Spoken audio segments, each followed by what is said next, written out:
Hello and welcome to another episode of Lucky These Stories.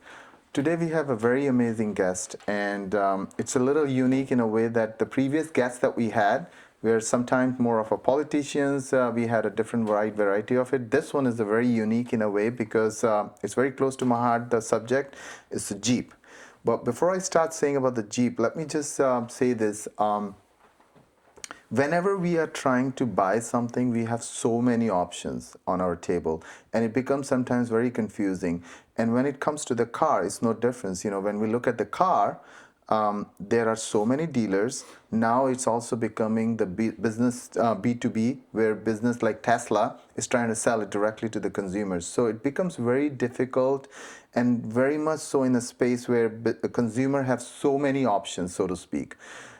In all of this, we have this Mark Fitzpatrick, who has been in the business, and he's the fourth generation who's running into this business, and he's been in business. You know, his forefathers in 1923 started this Fitzpatrick in Ansonia, and is still running. I have witnessed this in last 1 year when I was looking for the Jeep, and I had to go and buy a Jeep. I met him. His energy is, I can't even say that. I told him, I said, you should stop selling Jeep, but start selling your energy. I think you'll make more money on this. But regardless, so this episode is for if you're a Jeep lover and if you want to explore what Jeep means in terms of from a business standpoint and also from a passionate about the Jeep ride, you should listen to this podcast through the end. Welcome to our episode, Lucky This Story, Mark. Thank you for coming, taking time. Thank you for having me. So, Mark, I want to first start by saying this: that in 1923, your forefathers started this business, right? And this is before even the Jeep came, because Jeep was introduced to the world in 1941. Yep. So, from 1923 to 1941, what were your forefathers selling? Yeah, so it was more of an auto repair shop for the first, 17, 18 years. So, great-grandfather, he was actually born in the late 1800s. He started it in 1923 and then became a new car dealer in 1945. So the first 22 years, it was more of like an auto repair shop. We weren't selling cars, we were just fixing cars that were out at that point. So that's a time when car revolution started, like the car were introduced to the world and the Ford and everything. Yeah. So you basically started selling the cars in 1943? 1945. 1945, okay. Yeah. And the Jeep was introduced in 1941 during the World War First or Second? Yeah, World War II. Yeah. World War II, right? Yeah, okay, yeah. So 1945 we actually didn't sell Jeep in the beginning. It was like Chrysler, Plymouth, and DeSoto. So that started in 1945. Then we were at a different location in Ansonia and then moved to the building that we're currently at that you've seen in 1952. So, and then we were, Chrysler, Plymouth, and DeSoto. We were a Mazda dealership in like the 70s, 80s, 90s. And then we sold off the Mazda franchise and actually got Jeep in like the late 90s. So we've had the Jeep franchise for about 28 years now. So. 28 years? Yeah. Wow. Yeah. But one thing I have noticed, what with my experience with you coming and buying, because we used to have a Jeep before, and we bought it from some other locations. I was introduced by a family friend, and I tried calling you. I never heard back for almost a week, and then suddenly I got a call. But thereafter, it was like, it was an amazing experience, and you were able to help me. I wanted a 1941 color. Yeah. And you helped me with getting that customized. Yeah. And it was fun to see, you track those things. But what I found at your place, Mark, that I didn't experience any other places in the last 20 years from my time buying the car, like you're a one-man show. Yeah. Is that a right way to put it? Like you're also selling cars, you're also playing with the numbers, then you're also putting the number plates. Yeah. No, totally. It's it's interesting. When my dad entered the car business, he graduated high school, went to college for accounting, and then I think he started in like late 1970s. he kind of went just from, day one he was like a manager, versus when I started, I was starting, kind of from the bottom. Worked with customers and sales and did that for, I still do that today. But I got to learn, a little bit of everything versus just starting at management. So I still work with customers. I help the guys, do pricing, appraise cars, show the cars still. So it's it's get to learn a little bit of everything for So sure. now your father is still is still running, working with you, or you are just pretty much managing on a day-to-day basis? Yeah, so my dad, he's 73. He still works. He finally doesn't work Saturdays. He stopped working Saturdays about a year ago. But he still comes in every day, Monday through Thursday. Gets in around 10, and he'll stay till like 5 or 6. But my mom's a nurse, and she's retiring at the end of this year. So she'll kind of, it's been his business for 40 years. So it's in his blood, and he loves doing it. But there'll be a point, this summer where he starts to cut back a little bit more. So is it tough because I have we have a business in India back home, and my father and my brother, they both sit together on the business. There's always a new generation, older. Do you experience that when your father may have a different view from selling cars in '70s, and now the way the shift is happening in the world, the way you approach customers, the way you sell the cars is different? Yeah. You know what? That's interesting. You said that in like the 80s and 90s. I mean, this is going back obviously 30 years, but there was about 15 Fitzpatricks that were working at the dealership. So 15. yeah, Wow. my grandfather was running it with his brother, and then there was a bunch of, my dad was one of 7. I think him and 5 of his siblings were working there, and then my grandfather's brother co-owned it, and he had like 5 or 6 kids, and they were all working there. So there was, it's a good thing back. So there was a lot of Fitzpatricks, and at that point in time, my dad and grandfather, I'm sure it was great at times, but at times it wasn't so great too. So my dad and grandfather bought out his brother, and at that point it was my grandfather, my dad, and my aunt, who still works at the dealership right now. It's just me, my dad, and my aunt. So but yeah, there was a lot of Fitzpatricks involved, and then it wasn't always my plan to go into the car dealership. It was actually the quite opposite. If you asked me in like 2010, what the future held, I majored in accounting in college and finance. I wasn't one of those kids that like grew up at the dealership and it was, Mark's gonna hopefully take over and be the next generation type thing. So I have 2 siblings. It was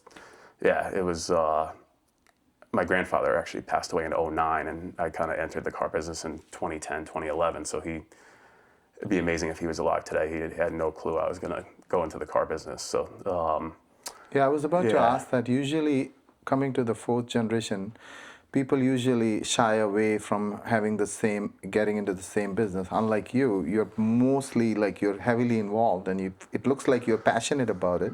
Yeah. So growing up, I had no interest in the car business.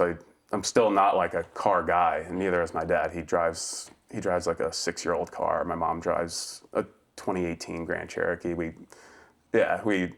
not car people. We more love the industry and the car business, and passionate about the customer experience and whatnot. So honestly, if you ask me, I don't have a big interest in cars. Growing up, I knew nothing about cars whatsoever. But what got me hooked is just the industry itself.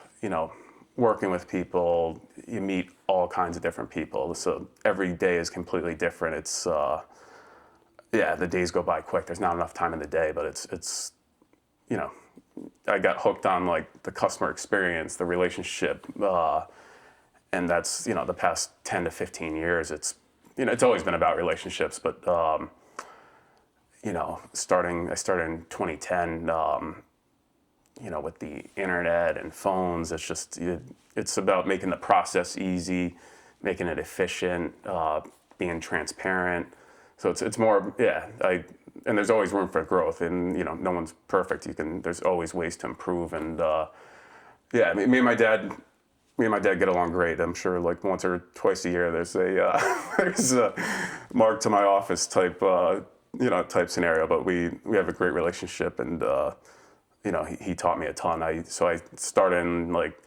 graduated college in 2010, and that was coming out of the recession. The housing market, the auto industry in 2007, 8, 9 was, obviously it was a big downturn. But so I graduated from 2010, and I was going to go into accounting, and job market was tough. So I tried a couple jobs. I worked for like a mortgage company for like a year, and that was a temporary job. It didn't pan out. So in 2011, started to get better. My dad said, "Why don't you try the car business?" And 15 years later, here we are. So 15, you've been almost 15, right? yeah, 2011 to 2026. So you think that you pretty much know in and out, like the way, I think, at least from my view, when I'm talking to you, when I come and I bought a car with you, it looks like you're pretty much ingrained into it now.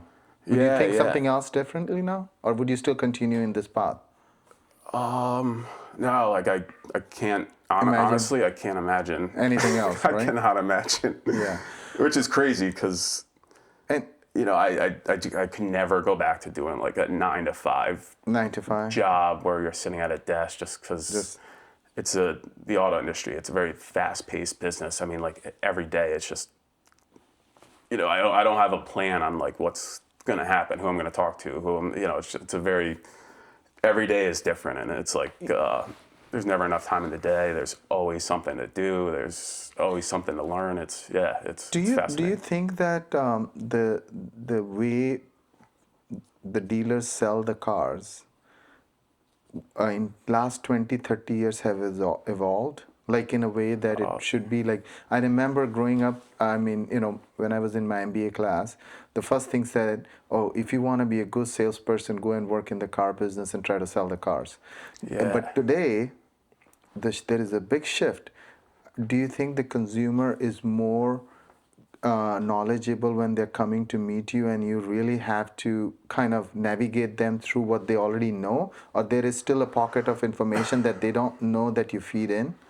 Yeah, no, that's a great question.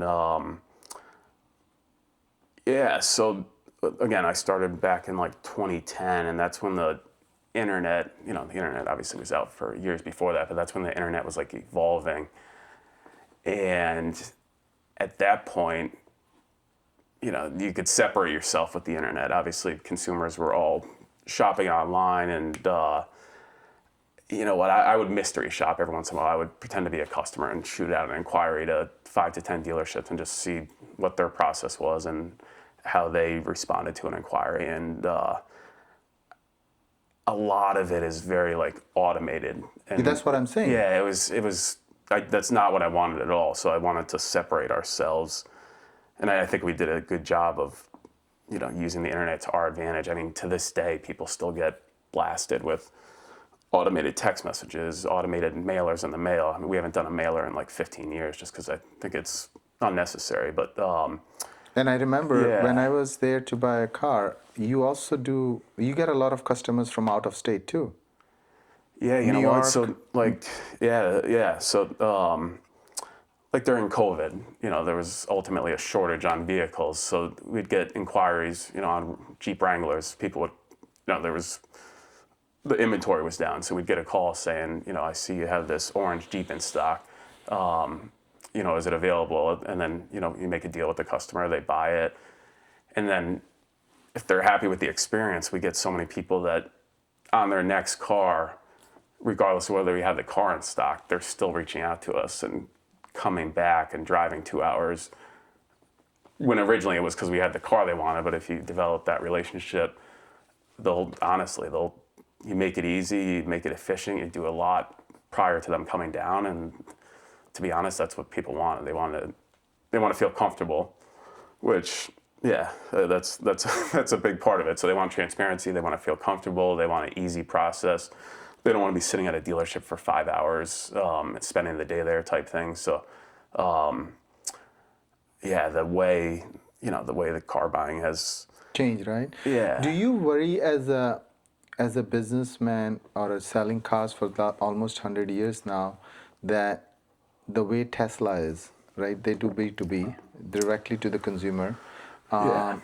Do you think that there could be a possible scenario where in years to come where Jeep or a Chrysler or the cars would directly target the consumer, and in that case the way you do business may shift and you could become, or a dealer, I'm just envisioning like in another 30 years the dealership could be more of a service center?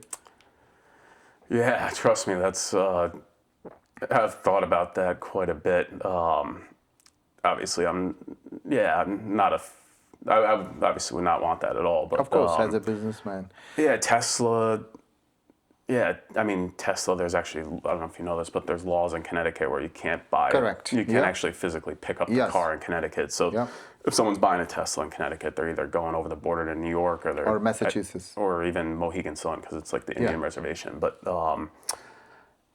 when I have either like a friend or an acquaintance or a customer that bought a Tesla, and they're just talking to me about the process and the experience, they tell me, yeah, I filled out all the paperwork online. I went and picked up the car, met with someone, he handed me the keys, and I left, which can be good and bad, but to me, they're telling me an experience that was just very neutral and matter of fact, where I want people to like leave our dealership saying, you got to go see Mark, you got to go see Vinny, you got to go see Derek. The experience was great. We had fun doing it. We laughed. We got to know each other on a personal basis. And we took a picture. Yeah. Let's take a picture and put it on Facebook. By the way, social media is the best advertising out there. But I mean, some people dread the car buying experience. So, Tesla, it seems like neutral. I want us to separate ourselves, and people buy into the Fitzpatrick brand, essentially. Yeah, no, I agree, and I think that's the value. But I personally think if you ask me, I agree to this. But if you ask my kids, probably they will be used to that kind of environment and the process, right? It's the generation is shifting, the way they approach things. Yeah. But who knows? I mean, end of the day, I think human touch will become a luxury and they would want to go for it. There will be somebody who would want that kind of experience, right? Yeah, no, it's interesting. But we'll see how that evolves. Yeah, no, it's... Let's shift to, I want to understand when we think about Jeep, the only thing comes to me is the Wrangler, Sahara, Rubicon. But Jeep itself has different subsets of cars. Like Wagner, this is like a SUV, big SUV. Then there is a Cherokee, and there is a Wrangler, right? Yeah. Is there any other? Are there three? we have Jeep Compass. Jeep Compass. Which is a small one. We have the Cherokee, the Grand Cherokee. We have the Gladiator, which is basically like a pickup truck. But that's Wrangler, a part of the Wrangler too, right? No? Technically, it's totally separate Totally car, separate? but it doesn't. Yeah, going back to what you're, the Wranglers. Wranglers, right? Yeah, the Gladiator doesn't sell nearly as much as the Wrangler, even though it's basically a Wrangler with a pickup truck. But then Wrangler, as such, Jeep's the biggest part of the pie. That's what they're selling. The Grand Cherokee too, but Grand Cherokee and Wrangler are almost side by side. But the Wagoneer, the Compass. We used to have the Jeep Liberty, Jeep Patriot. Those have had their phases in and out, but the Wrangler Grand is like Cherokee and Wrangler, specifically the Wrangler, has been. And then Wranglers, you have three: Willys, Sahara, and the Rubicon. Yeah, and then there's a sport model too. Sports model, but does sports model fall between Willys and? Sport's more like the basic trim level. Right. Like steel wheels, no LED lights, no tinted windows. Just the basic to begin with, right? Which some people like. I mean, 3 years ago, if you got a sport model, I kid you not, you could still get like roll-up windows. I see. In 2023, it's like, I think the only car on the market where you can still get like crank windows and no power locks. So that's what the Ineos, the Ineos. Oh yes, yeah. They started similar that concept, and they're selling it for 100,000 plus. Oh no, I gotcha. Ineos, I right? did not know that. I've heard of it, but yeah. I did a test drive before trying for Rubicon. That's We right. went for that. Yeah. I was interested, but it was so manual and it's so clunky and it's so bucky and everything is so manual. Yeah, no, I remember you telling me that actually. Yeah. So, and then when you talk about the Wranglers, which one is the most popularly sold on your, or at least in general that you see? Is it a Willys, or do you think it's also to do with the budget? Like I know the Willys is like a Yeah. sports, and Willys comes at the very bottom. Yeah, so, the most desirable is definitely the Rubicon, which obviously you got. Yeah. I love it. I love it. I talked you into it. I talked you into The best it. color.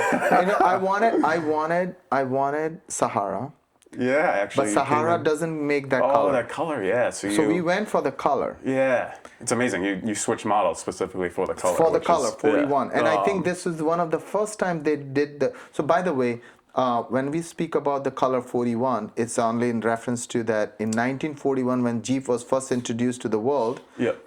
The 40, it was in 1941, and that was the specific color. And that was the world, what they used in World Correct. War II. So they Yes. tried to duplicate the color back to 1941. So the Yeah. name of the actual color is called 41. And this was the first time they introduced. They never did this in the past. Yeah, or they did. they've had shades of every, shades of green, red, pink, orange. But This that's one the is first time. expensive. Yeah, Right. some colors they'll, use 10 years ago and then bring back. But Is it still popular? Like people are buying that, or you think? Yeah, no, it's been available for probably like a year and a half now. But it was available in 25. It's available in 26. It'll be interesting to see if they And they keep it. circulating, right? They stop the color because I used to have a Sahara Gobi color. the Oh, desert, yeah. But they no longer make that color, do they? No, they'll always have the black, the white, the silver, the gray, but then they'll come out with different shades of the various bright colors and whatnot.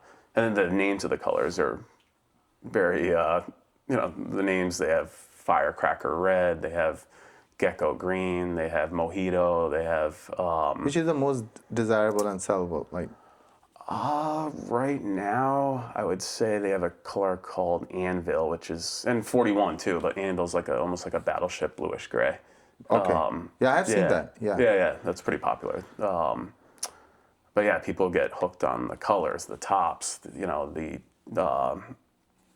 taking off the doors, accessorizing them. But yeah, Rubicon's the most expensive, but definitely the most desirable for sure. So You know what? So now we talk about the Jeep, right? So Rubicon is almost 70 plus, right? yeah, So base Rubicons in the 50s, but easily can creep Easy up up to to 70, right? 70,000. Yeah. if I think about Jeep, I think and associate with the youth. It's a Yeah, way. yeah. So do you think that the youth have that kind of money, or do you think that how does this all work out? Because it's not a cheap car to have. Yeah. You're buying your son one, right? No. I'm If you only give me a kidding. good deal, I'm if you only give me a kidding. good deal. Yeah, no, I mean, I know you bought yours, but leasing is a big part of the business, which, to be honest, it makes the monthly payments and cheaper. ownership, or, partial ownership, but it makes it more affordable. So, yeah, people's dream car is, for teenagers, a lot of people's dream car is a Jeep Wrangler. So, 16, 17, 18-year-old, they'd love to have a Jeep Wrangler, but yeah, they are not cheap. So it's, yeah, a lot of people are leasing. I mean, Wranglers start at about 40,000. They can go up to, 70,000, and then they make one with a more powerful engine that's almost like 90,000. But yeah, there has been some, they And they are gas guzzlers too. yeah, they're not known for their gas mileage, but But it's still so I was looking at the data and I found out that the Jeep is the most resale value, holds its resale than any other car. yeah, no, totally. It's the one car. When people trade them in, so sometimes we just sell. I mean, we put them on our lot, but we'll They put just them, go right like that? Yeah, they'll sell quick.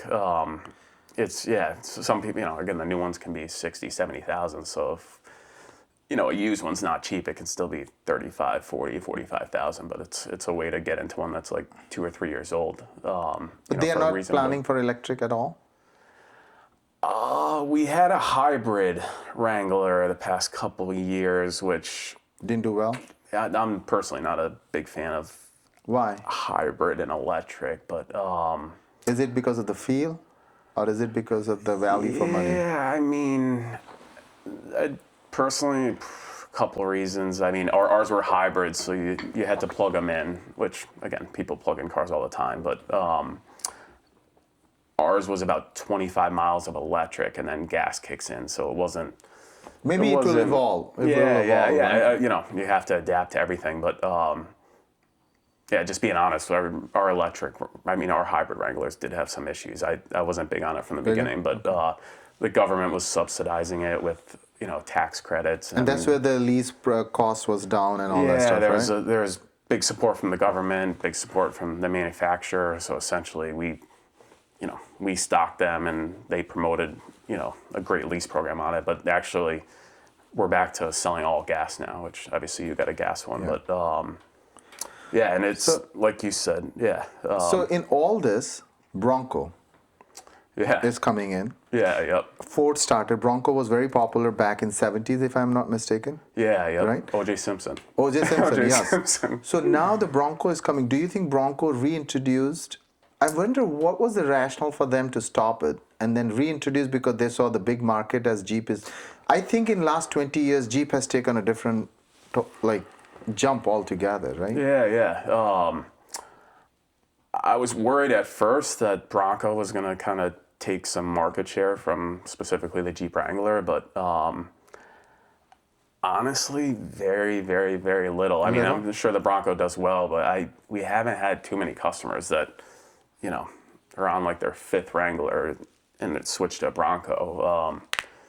And we haven't gotten many Bronco trade-ins either. So it's yeah, I was worried at first that it was going to not necessarily kill the Wrangler, but it was going to definitely, it piques their interest and they switch over. But the Bronco's definitely successful, but yeah, the Wrangler is still Wrangler as popular. still holds yeah.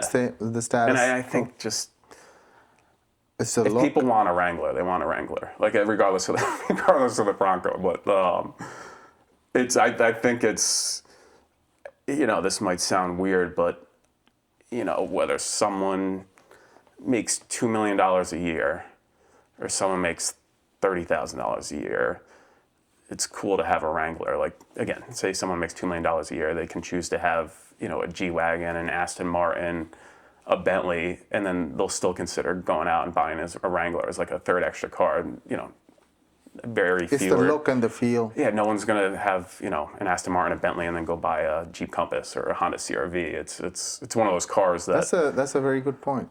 Yeah, it's one of those cars that. Is it because they associate themselves growing up like that's a cool thing?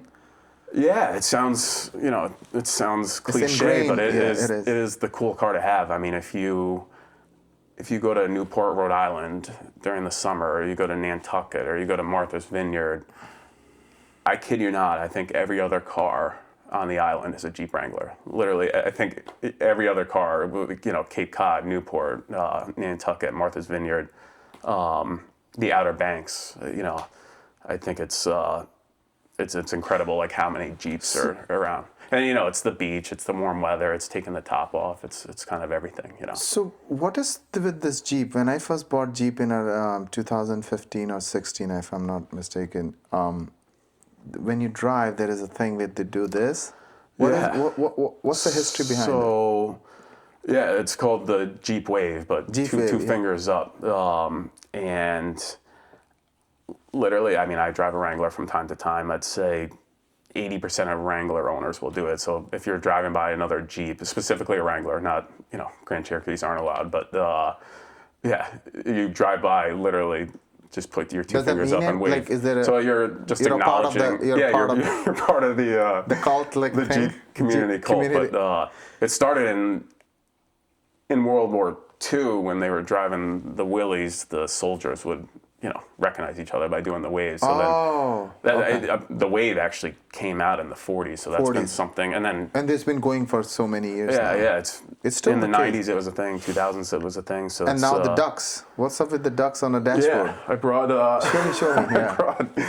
Actually, a customer gave this to me like 2 weeks ago. I got a text from a customer, and they said, "I got something cool for you that I saw at a store," and they brought this down. So the what's duck up? thing has only been a thing since 2020. A lady, you know, I read the story on it. A lady that owned a Wrangler was having like a bad day, and she just went in a store and bought just a bag of ducks, and she opened up one of the ducks, and wrote a note saying, "Hope you have a great day," and put it on, a duck in the parking lot, put on their door handle, and then I think I forget if it was like Instagram or TikTok, but people saw it and it took off. So basically, now if you look at Wranglers that are on the road in the windshield, you're going to probably see ducks that they've collected. And basically, if you buy a bag and you like someone's Jeep, you just put the duck on their door handle. But it's just part of the experience. Apparently, you didn't show me a good car. I haven't seen any one of the ducks yet. Oh no, they're intimidated by your Rubicon. I'll sneak one out there for you later today. Yeah. No, but this is this was a good information. I didn't know that. No, totally. I want to shift a little bit about your. One thing I got fascinated when I was buying a car from you. Your dealership is also involved in the community, and you do a lot of community thing. You raise funds for firefighters. Can you share some thoughts on that? Yeah. So we last year we participated in. We paired up with the Easton Fire Department, and they raised over $100,000, but there was a Jeep giveaway, and the winner had their choice of a Grand Cherokee or a Wrangler, and we were partnered up with the Easton Fire Department. But, you do this more often? You know what? Last year was the first year, but we're doing it again this year. So I was going to try my luck. Last year it didn't work. Yeah, you bought a ticket though, right? I'm going to try my luck for my son. Yeah, no, totally. Yeah, so that was the winner was, the winner was actually a local customer. So they actually traded in. Rubicon or Sahara? They got a Rubicon, and they traded in a Tesla, as a matter of fact. So Tesla too. Yeah. Do you get more often? Not Tesla so much, but we'll. It's interesting to see all the vehicles that are traded. I mean, we'll get people that trade in Mercedes, BMW, Range Rovers, Rivian. We took in a couple of Rivians not too long ago for Wranglers. So it's like, sometimes I look at it and it's like, that guy traded in that car for this, but I'm telling you, that a customer reached out to me. It was a few months ago, and I forget what they traded in, but they texted me like a week later, and they're like, "Mark, I absolutely love the Wrangler. I literally walk outside and look at it every day and get in the car, and I'm like smiling just because it's, I just excitement of getting in the Jeep Wrangler. But and now that it's getting warm, people get more enthusiastic about it. So it's, it's interesting just to see, how many are on the road. Well, you don't realize until you own one how many are actually on the road. I never had a clue until 2016. My wife is into Jeeps, and there's another thing, right? You have more female clients than a male when it comes to Jeep, or no? You know what? That's a good question. That's a good question. I mean, I would say 2 decades ago, it was definitely more male, but now it's shifting. In general, SUVs are more prone to having females clients more, right? And the Wrangler took off. I mean, this isn't male versus female, but prior to 2007, they only made a 2-door version of the Wrangler. So, really? Yeah, believe it or not, 2002, 3, 4, it was only 2 doors. So. Yeah, when 2007 came around and they introduced a 4-door, that brought a whole new market into it, just because families, kids, whatnot. So that, thank God for that. We would have been. In India, there is a company called Thar from Mahindra. Gotcha. Google it. It's the same as a Jeep. Yeah, gotcha. And now I was in India in January. People are going crazy with Rubicon. The Wrangler Rubicon? Yeah. The Wrangler has taken a place in, but it's very expensive. Is it? Super expensive. Does it translate to more because of the duty? Yeah, I got that you have to pay the import duty, but it's so expensive. Yeah. But people are buying it. You know why? Because of the movies and songs. Oh yeah. They put this Rubicon, and there is actually a song called Rubicon. Oh no way! Gotcha. No, I mean I think Wrangler just globally is probably one of the most iconic brand. Jeep is a brand. But say you take say you take a Wrangler and take all the badging off of it where it says Jeep and Wrangler and whatnot. Anyone in the whole world, you know, if you take the badging off any other cars, not everyone's going to know what it is. If you take the badging off a Jeep Wrangler, in the entire world, that people are going to be able to point that out and say it's a Jeep. So it's the Jeep brand, I think, is iconic. Almost like Pepsi or McDonald's or Amazon type thing. Yeah, and when we look at the 70s in the Bollywood movies, all the police cars were Jeep. Yeah. That's interesting. It's so funny. I agree. Yeah. And no, but I would love to continue, Mark.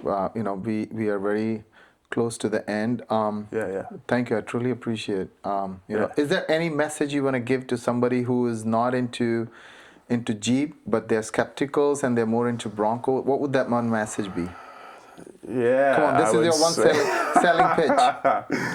I would say you got to come see it in person, and you got to come to Fitzpatrick's. But it doesn't do it justice till you see it in person. But Until you're right. Yeah, you gotta join the fun for sure. So. Thank you, Mark. Yeah, absolutely. Truly, thank you for very having much. Me. Absolutely. So this is Mark Fitzpatrick, and I hope you get to enjoy this episode, and I hope if you're dilemma about skeptical if you want to do Bronco or if you want a Jeep or not, I hope this message finds you more insightful, and I hope you'll be able to go to Fitzpatrick. There is a big sign on a Route 34. Yep. That's the guy. So if you go to call Mark, he's very approachable, he's very resourceful, and he will give you the good deals. Yep, and absolutely. I'm not taking any commissions. Nice. Thank you. I appreciate it. Thank you very much.